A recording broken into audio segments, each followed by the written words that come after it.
Selamat pagi teman-teman, saya Dimas Maya dan teman saya ada Chandra, Elok, dan Elsa akan menjelaskan tentang kebijakan Amerika Serikat di Asia Timur dan Tenggara.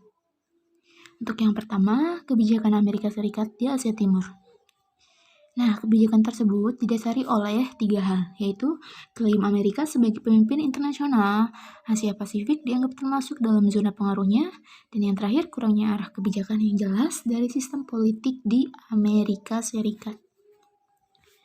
Untuk kebijakan Amerika terhadap Jepang, ada Japan-US Security Treaty 1971 as merangkul Jepang untuk dijadikan sebagai sekutu utama dan pilar pertahanan di Asia setelah Jepang menderita kekalahan pada Perang Dunia.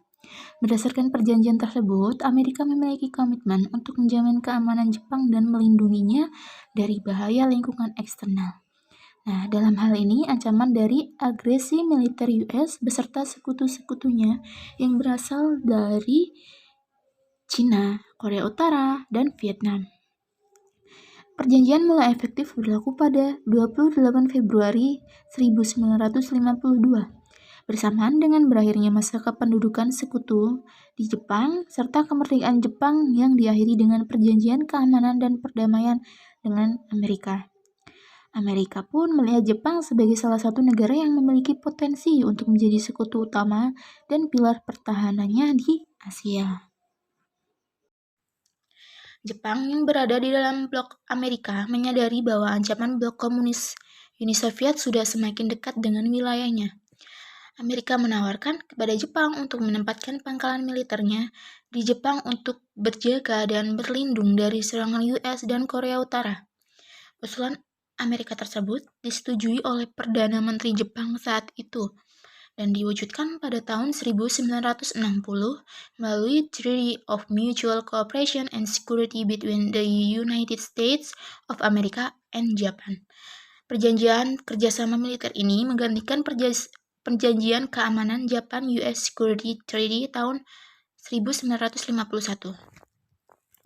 Nah, dalam Treaty of Mutual Cooperation and Security yang baru ini terdapat 4 hal pokok yang menjadi dasar pemikiran perjanjian tersebut, yaitu Amerika dan Jepang menyadari keberadaan ancaman militer bersama.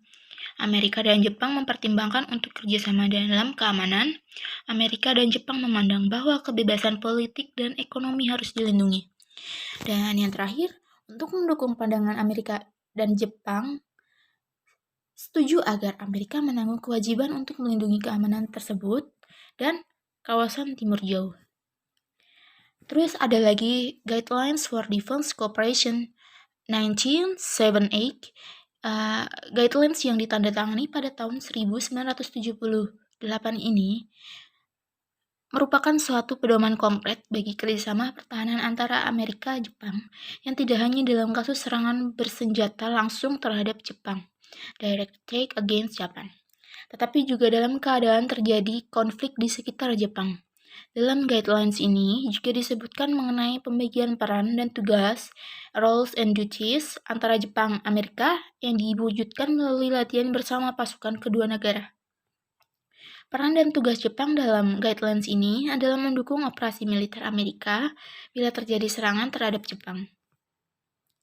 Ada juga kebijakan pangkalan militer Okinawa.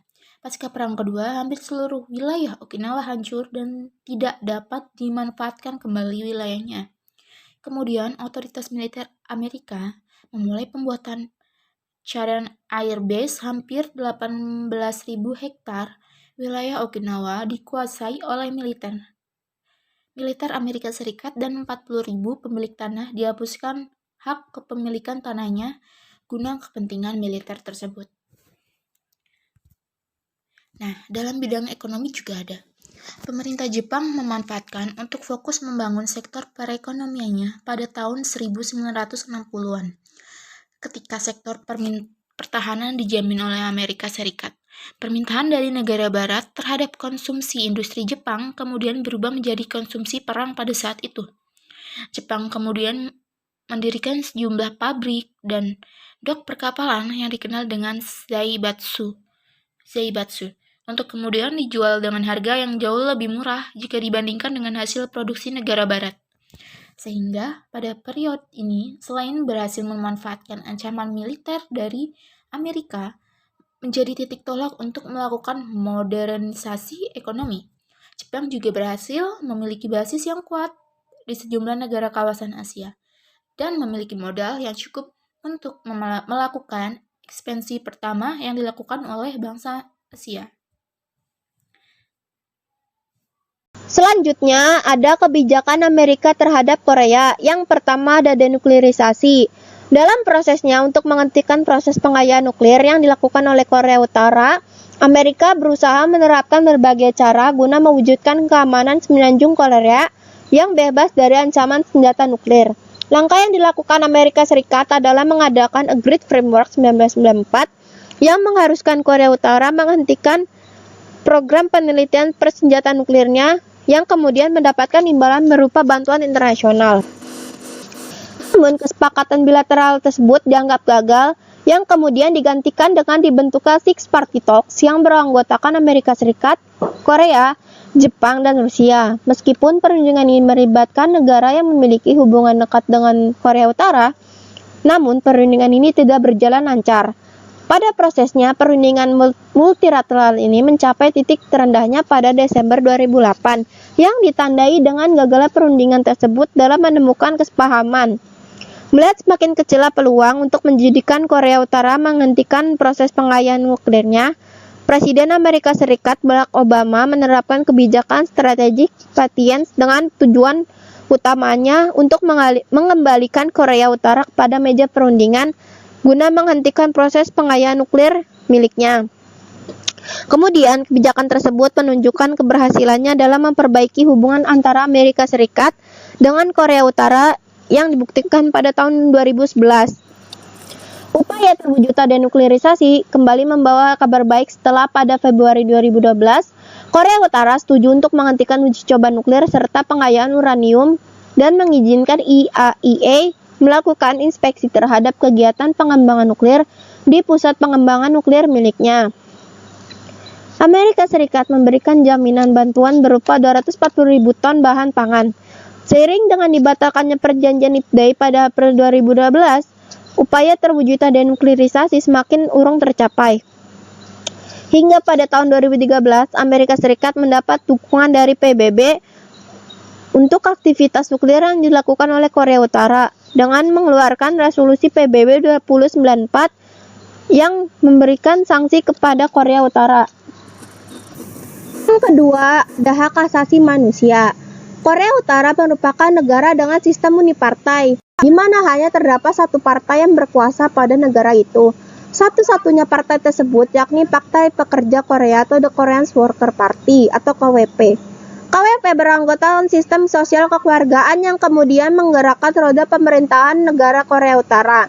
Pemerintah membagi kelas penduduknya berdasarkan loyalitas yang disebut dengan Songbun, yang kemudian mempengaruhi pekerjaan, pendidikan, tempat tinggal, fasilitas kesehatan, dan perkawinan.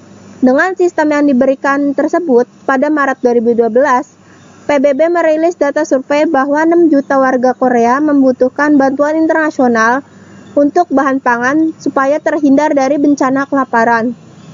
Kemudian, pada 2012, organisasi PBB yang bergerak dalam bidang pangan, FAO, merilis data bahwa setidaknya terdapat sekitar 2, juta warga Korea yang masih mengalami kekurangan nutrisi. Selain masalah pangan yang dianggap mencederai hak asasi manusia, Korea Utara juga memiliki masalah dalam perlakuan kepada para tahanan politiknya.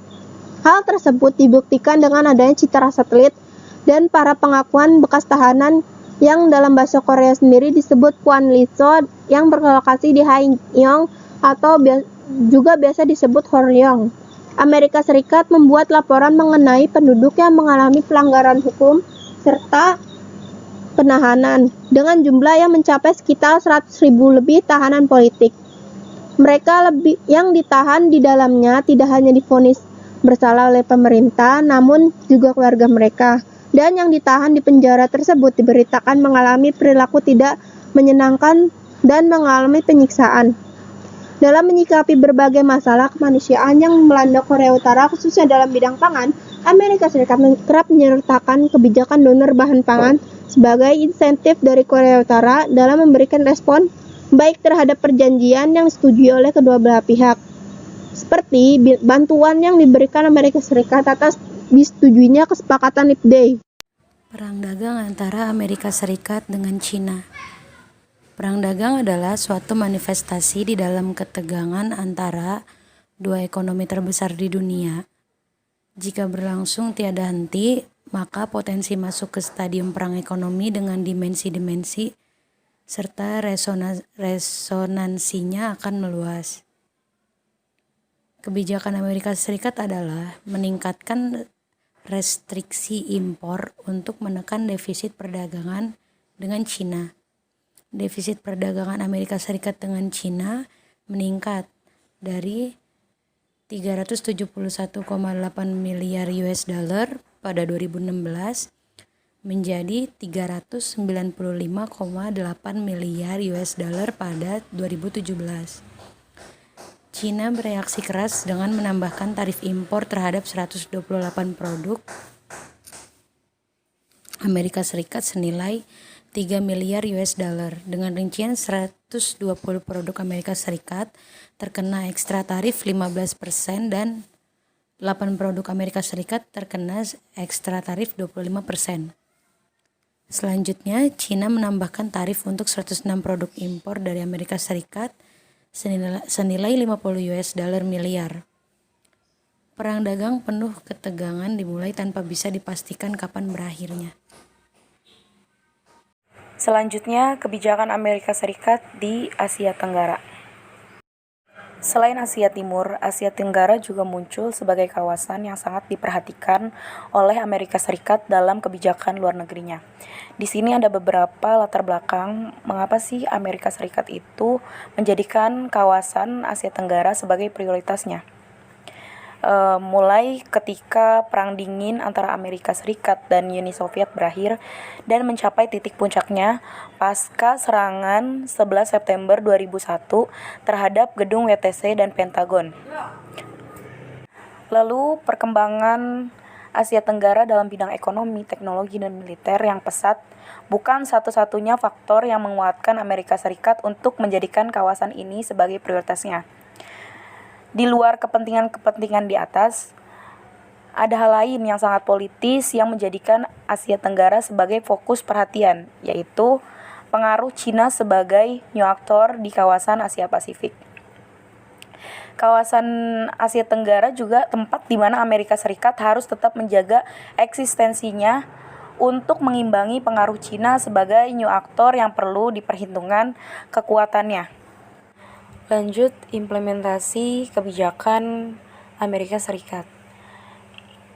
Setelah Perang Dingin, Amerika Serikat membuat kebijakan dalam membendung komunisme di kawasan Asia Tenggara. Terdapat dua konsentrasi kekuatan militer Amerika Serikat yang membuat sebagian besar negara-negara di Asia Tenggara cenderung pro-barat dan anti-komunisme. Pertama, berada di Filipina di mana terdapat basis angkatan udara dan angkatan laut Amerika dalam ukuran besar dan kecil. Dimulai dari Collective Defense Treaty for Southeast Asia atau Manila Pact yang melibatkan banyak negara di luar Asia Tenggara. Di antaranya Amerika Serikat, Inggris, Prancis, Australia, Selandia Baru, Pakistan, Thailand, dan Filipina.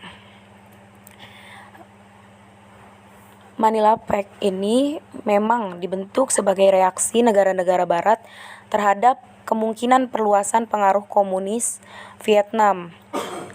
Tidak cukup hal tersebut, dengan mobilisasi dukungan negara barat, akhirnya di tahun berikutnya, yaitu pada tahun 1955, dibentuklah Fakta Pertahanan atau Fakta Militer di wilayah Asia Tenggara, yaitu Southeast Asia Treaty Organization. Ketika Amerika Serikat dipimpin oleh Presiden Dwight Presiden Dwight ini sebelumnya menjabat sebagai Panglima tertinggi NATO. Karena keberhasilan NATO, ia ingin membentuk NATO versi Asia Tenggara. Seperti kebijakan presiden sebelumnya yaitu Truman, ia mendukung semua unsur non-komunis di seluruh dunia, terutama khususnya di Asia Tenggara ini. Dalam konteks geopolitik Perang Dingin di Asia Tenggara, pendirian SEATO adalah respons yang rasional dalam upaya Barat membendung kekuatan komunis yang marak di Asia. Namun dari 8 anggota SEATO, hanya Filipina dan Thailand yang berasal dari Asia Tenggara. Alasannya Filipina bergabung dalam SEATO ini yaitu karena hubungan Filipina dengan negara Amerika Serikat dan ada kekhawatiran adanya pemberontakan komunis di Filipina itu sendiri. Lalu Thailand bergabung karena khawatir daerah otonomi Thailand dan di provinsi Yunnan di Cina Selatan akan dikomuniskan oleh Republik Rakyat Cina. Pada setiap tahun, negara-negara yang bergabung dalam SEATO ini melakukan latihan militer gabungan. Tidak hanya pada urusan keamanan, SEATO juga mengadakan pertemuan dan pameran tentang topik budaya, agama, dan sejarah. Negara-negara yang non-Asia juga turut mensponsori beasiswa untuk para sarjana di Asia Tenggara, termasuk memberikan paket bantuan ekonomi ke Thailand dan Filipina. Awalnya semua baik-baik saja ketika sampai tahun 1964. Sampai akhirnya Amerika Serikat secara sepihak membantu Vietnam Selatan mengalahkan pasukan Viet Cong dari utara, hingga pada akhirnya SEATO mulai tidak berguna lagi ketika Amerika tersebut terlibat dalam perang Vietnam dan membuat pecahnya SEATO. Lalu dilanjut setelah terjadinya serangan 11 September 2001, Asia Tenggara tiba-tiba menjadi wilayah yang mendapat perhatian khusus oleh negara-negara di dunia, terutama oleh Amerika Serikat. Padahal sebelum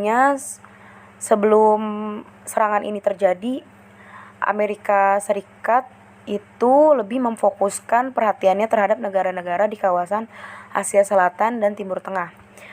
Asia Tenggara dianggap sebagai tempat berlindungnya jaringan teroris karena memiliki penduduk muslim terbesar di kawasan Asia dan terdapat kelompok-kelompok aliran Islam garis keras. Asia Tenggara juga dikenal sangat longgar dalam keamanan, terutama kemigrasian. Malaysia misalnya. Malaysia tidak membutuhkan penggunaan visa bagi penduduk dari negara muslim lainnya. Sedangkan Filipina sangat dikenal dengan kelalaiannya dalam melakukan kontrol keimigrasian. Sedangkan Indonesia dan Thailand merupakan negara dengan jumlah orang asing yang keluar masuk dengan mudah. Jadi Amerika Serikat itu sangat mementingkan hal-hal tersebut. Lalu pada saat itu juga Presiden Bush menyatakan perang terhadap terorisme. Kerjasama bilateral dan multilateral dilakukan olehnya, antara lain Perjanjian Amerika Serikat-Filipina pada tahun 2002, kesepakatan Amerika Serikat dengan Singapura, peningkatan kerjasama militer Amerika Serikat dengan Indonesia, Malaysia, dan Australia dalam upaya memberantas jaringan Al-Qaeda. Amerika Serikat secara bertahap menanggapi isu terorisme melalui serangkaian pertemuan dalam forum-forum resmi bersama ASEAN secara kelembagaan dalam upaya memerangi terorisme, mulai dari pertukaran informasi isu keamanan regional, pemberhentian dana teroris, dan sebagainya. Kebijakan-kebijakan Amerika Serikat selanjutnya yaitu adanya kepentingan ekonomi Amerika itu sendiri terhadap kawasan Asia Tenggara. Telah kita ketahui sebelumnya, Asia Tenggara merupakan kawasan yang sangat strategis letaknya. Asia Tenggara juga merupakan partner perdagangan 5 terbesar bagi Amerika Serikat. Dari segi wilayah kita tahu sangat strategis, tetapi di sisi lain tingkat pertumbuhan perekonomian Asia Tenggara secara umum masih rendah, sehingga untuk masuk dalam industri Asia Tenggara, Amerika Serikat ini sangat mudah. Ditambah lagi globalisasi ekonomi yang mendorong terciptanya pasar bebas. Perusahaan-perusahaan Amerika Serikat menyebar luas di kawasan Asia Tenggara, dari industri manufaktur, lalu ada departemen store, industri energi, industri jasa, dan lain sebagainya. Lalu Asia Tenggara juga merupakan pemasok utama elektronik dan semikonduktor chip untuk perusahaan-perusahaan telekomunikasi Amerika Serikat seperti Motorola. Selain itu, Asia Tenggara juga merupakan tempat utama investasi luar negeri Amerika Serikat. Hal ini dapat diukur dari nilai investasi Amerika Serikat ke negara-negara ASEAN yang sangat besar dibandingkan dengan negara-negara investor lainnya. Lanjut, ada jalur laut Asia Tenggara. Letak Asia Tenggara kan sangat strategis berdasarkan jalur ini. Tentu saja menempatkan Asia Tenggara sebagai kawasan yang sangat penting bagi ekonomi maupun keamanan. Oleh karena itu, Amerika Serikat memiliki kepentingan-kepentingan untuk akses bebas dan terbuka di jalur Asia Tenggara, baik untuk kepentingan ekonomi maupun militer. Kemudian kebijakan Amerika Serikat selanjutnya yaitu dilihat dari adanya China sebagai new aktor di kawasan Asia Tenggara. Kebangkitan pengaruh China di Asia Tenggara yang terus menguat, baik secara ekonomi, politik maupun militer, tentu membuat tantangan yang signifikan.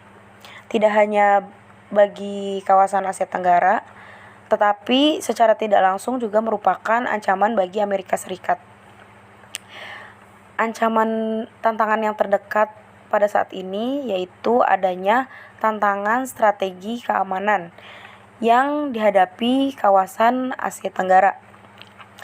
Pertama, hegemoni Cina yang agresif di Asia Tenggara mengancam kebebasan pelayaran di Laut Cina Selatan.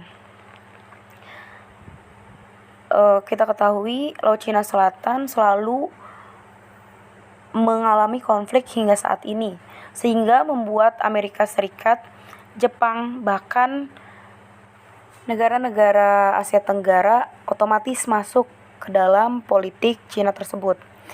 Dari hal tersebut, maka Amerika Serikat mewanti-wanti sebagai negara superpower, Amerika Serikat mewanti-wanti memperketat keamanan angkatan udaranya, terutama di negara Singapura, Filipina, dan Thailand dengan dalih untuk melindungi pasukan angkatan lautnya, serta mengamankan fasilitas teritori kawasan dari serangan militer Cina. Mungkin cukup sekian presentasi dari kelompok kami. Kurang lebihnya mohon maaf. Terima kasih.